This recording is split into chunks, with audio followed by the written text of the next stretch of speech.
There's a pattern that shows up in every major financial collapse. It appeared before the Great Depression. It surfaced again before Japan's lost decades. It shaped the dot-com crash and the global financial crisis. And each time, it looked different on the surface, different technology, different markets, different institutions. But the sequence underneath was almost identical.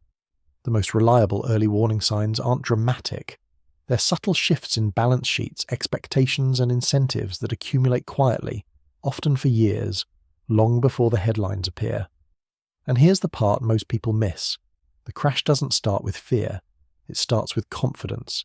That's the pivot we're exploring, and why the same cycle is starting again today.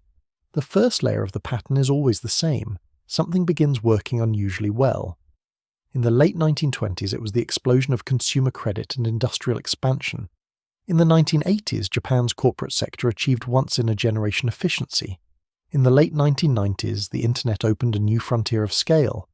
In the early 2000s, mortgage credit expanded at a pace the US had never seen. At the beginning, the growth is real. The fundamentals genuinely improve. This is why calling it a bubble too early misses the point. The early phase is a legitimate boom, caused by real innovation or structural change.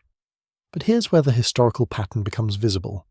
Once the initial gains appear, expectations start to shift faster than reality.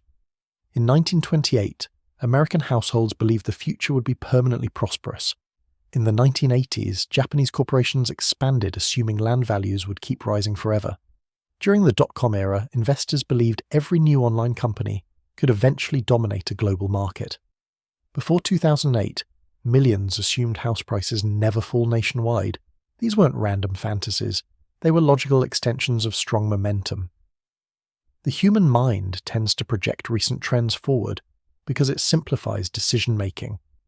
When a system keeps producing positive results, people gradually discount the possibility of reversal. Now we reach the second layer of the pattern, the shift from fundamental growth to leverage-driven growth. This is the inflection point that turns a boom into a risk. Every historical crash shows the same subtle transition. At first, people invest because underlying performance is strong. Later, they invest because credit is cheap, money is flowing, and the returns seem guaranteed. In 1929, margin lending, borrowing money to buy stocks, skyrocketed. In Japan, corporations used land as collateral to borrow more and buy yet more land. During the dot-com era, venture funding expanded rapidly, even for companies with no revenue. In the 2000s, mortgage leverage multiplied through complex financial products that allowed banks to extend credit far beyond traditional limits. The core driver in this phase is simple. When expectations rise faster than incomes, borrowing fills the gap. And because leverage amplifies both gains and losses, it becomes the silent force that sets the stage for collapse. The third layer appears slowly, and this is where the pattern becomes unmistakable. As leverage increases, the system becomes more fragile even while it appears healthier. Rising prices disguise rising risk. Strong markets create the illusion of stability. In the late 1920s, stock valuations reached unprecedented levels because borrowed money kept inflating demand. In Japan, land prices rose so high that the grounds of the imperial palace were once valued higher than all real estate in California. In 1999, companies with no profits had billion-dollar valuations. In 2006, mortgage-backed securities received top credit ratings based on models that assumed widespread default was nearly impossible. Each example illustrates the same structural flaw. The system becomes dependent on conditions that cannot continue indefinitely. Now comes the fourth layer, the turning point most people never notice until it's too late. It isn't the crash itself. It's the moment when growth slows just enough to expose the weight of the leverage underneath. In 1929, industrial production plateaued, not collapsed, just stopped growing. In Japan, export competitiveness weakened slightly. In 2000, a handful of internet companies failed to meet early revenue expectations. In 2007, US housing prices stopped rising for the first time in over a decade. The key is that nothing dramatic happened at first. A mega crash doesn't begin with catastrophe. It begins with a pause. When expectations are built on acceleration, even a slowdown feels like a threat. And when systems are heavily leveraged, Even a minor shift in momentum can destabilize everything. What happens next is the fifth layer, the search for reassurance.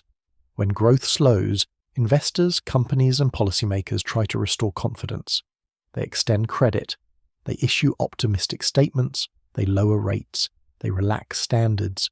The goal is not manipulation, it's stabilization. But historically, this is the moment when the system stops responding to stimulus the way it used to. In 1929, rate cuts failed to revive markets. In Japan, monetary easing did little to stop asset deflation. In 2000, liquidity injections didn't restore dot-com valuations. In 2007, lower rates couldn't reverse the downturn in housing. Here's the part that becomes clear when you observe multiple eras side by side. A system built on rising leverage loses sensitivity to policy tools. When the underlying collateral stops appreciating, confidence cannot be restored by adjusting incentives alone. Now we arrive at the sixth layer, liquidation pressure. This isn't panic selling, not yet. It starts with rational actors trying to reduce exposure. Investors trim positions. Banks tighten lending standards. Corporations delay expansion plans. In every major crash, this phase looks small in the moment. It appears as a brief dip, a correction, or a sector-specific slowdown. But beneath the surface, leverage compounds the movement. When a highly leveraged system begins to deleverage, the process is inherently destabilizing. Selling begets more selling, not because of fear, but because of balance sheet constraints. In 1929, margin calls accelerated the decline. In Japan, falling land prices reduced collateral values, prompting forced deleveraging across banks. In the early 2000s, venture funding dried up as investors reassessed risk. In 2007 and 2008, mortgage-related assets declined slightly in value, which triggered selling that magnified the losses. The seventh layer is where the crash becomes visible. Prices fall enough to break confidence. The decline that was once seen as temporary now feels structural. Risk models fail. Assumptions collapse. Institutions that appeared healthy reveal vulnerabilities that were previously hidden by rising markets. The visible crash, the event people remember, is simply the final act of a much longer sequence. It's the moment when leverage unwinds faster than liquidity can absorb. By the time headlines appear, the deeper pattern has already played out. What makes this pattern so persistent is that each phase is the logical outcome of the previous one. People respond to incentives, institutions respond to mandates, markets respond to flows. Crashes don't require irrational behavior. They emerge from rational decisions made in an environment shaped by prolonged momentum. This brings us to the quiet, escalating question underlying the script. Is the pattern starting again?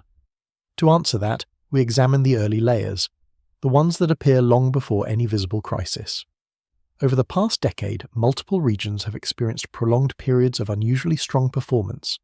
Technology valuations grew rapidly.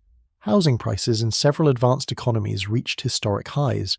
Corporate debt expanded. Government spending increased. Interest rates remained near zero for long stretches. Once again, the early growth was real. Productivity improved. Innovation accelerated. Global supply chains became more efficient. But as in previous eras, expectations began to outpace fundamentals. Valuations expanded faster than earnings. Households assumed a narrow range of future outcomes. Investors built strategies around continued low rates. Then came the second familiar feature, leverage. Corporate borrowing reached record levels across several countries. Housing debt rose. Private equity expanded its footprint using substantial leverage. Even government debt grew rapidly as borrowing costs stayed low. This isn't speculative commentary, it's observable in public data. The International Monetary Fund and multiple national central banks have published reports noting elevated leverage levels and increased sensitivity to interest rate changes. Now, we look at the third layer, momentum slowing. Over the past few years, global growth has shifted from acceleration to moderation. Not a collapse, just a deceleration. Several sectors show reduced demand. Some regions experience declining corporate earnings. Real estate markets in multiple countries have cooled. And just like historical precedents, policymakers responded with adjustments, rate changes, targeted support, and efforts to stabilize markets. Where things become structurally important is in the fourth parallel. The system has become more sensitive to small changes. Heavily leveraged systems amplify minor shifts in underlying conditions. Modest rate increases have produced outsized effects in certain sectors. Small declines in real estate values have tightened credit in specific markets. Bond portfolios that appeared safe have shown unexpected volatility. This is not a prediction. It's an observation based on historical pattern recognition. When multiple early layers of the sequence appear at the same time, the system enters a phase where risk depends on sensitivity rather than shock. Now we reach the fifth parallel, a point where the story turns inward. The defining feature of every mega crash isn't the crisis itself. It's the long period beforehand when the system becomes quietly more fragile. The signals appear in plain sight, but because they're not dramatic, they don't trigger immediate concern. In 1929, nobody panicked when industrial production slowed. In Japan, nobody panicked when land prices dipped slightly. In 1999, nobody panicked when early internet companies failed to meet revenue targets. In 2006, nobody panicked when housing prices flattened. Each moment felt small, isolated, and manageable. But in hindsight, each one marked the pivot from resilience to fragility, and that is exactly where the global system sits today. Not in collapse, not in crisis, but in the quiet zone where the underlying structure becomes more sensitive to pressure. Risk accumulates slowly. Leverage reduces flexibility. Markets depend on assumptions that worked for years but may not hold under new conditions. This is the stage where mega crashes are shaped, not through dramatic events, but through the alignment of vulnerabilities. The pattern doesn't guarantee a crash. It simply reveals the underlying mechanics that make certain outcomes more likely when conditions shift. Here's the line that ties everything together. Mega crashes are never about a single trigger. They're about the structure that made the trigger matter, and that structure, across history, always forms the same way. Real growth, rising expectations, expanding leverage, slowing momentum, reduced policy effectiveness, deleveraging pressure, visible collapse. The full sequence rarely takes less than a decade. Sometimes it takes two. By the time the final act arrives, the outcome feels sudden, but the causes were cumulative. So what does this mean for today? It means recognizing where the system sits within the cycle. Not predicting collapse, not assuming stability, simply observing structural position. When multiple early stages align, the system becomes less tolerant of stress. When leverage is high, small adjustments have larger effects. And when expectations have been built on prolonged stability, even minor deviations can have amplified consequences. Every era believes it's different. Every era believes its tools are more advanced, its institutions more capable, its markets more efficient. But the historical record shows a consistent pattern. Systems break not because leaders are unaware, but because the underlying incentives make certain choices unavoidable. And now we arrive at the quiet conclusion of this pattern, where the implications become clear. The world is entering the sensitivity phase of the cycle again, the part that feels calm, the part that seems manageable, the part where nothing looks catastrophic and everything appears stable enough. This is always the phase just before the real questions emerge. What happens when a highly leveraged global system faces structural pressure at the same time? Which assumptions about growth, credit, or liquidity will stop holding? And how will markets react when the slowdown that seemed temporary reveals deeper fragility? If this changed how you see the system, subscribe. There are deeper layers worth digging into.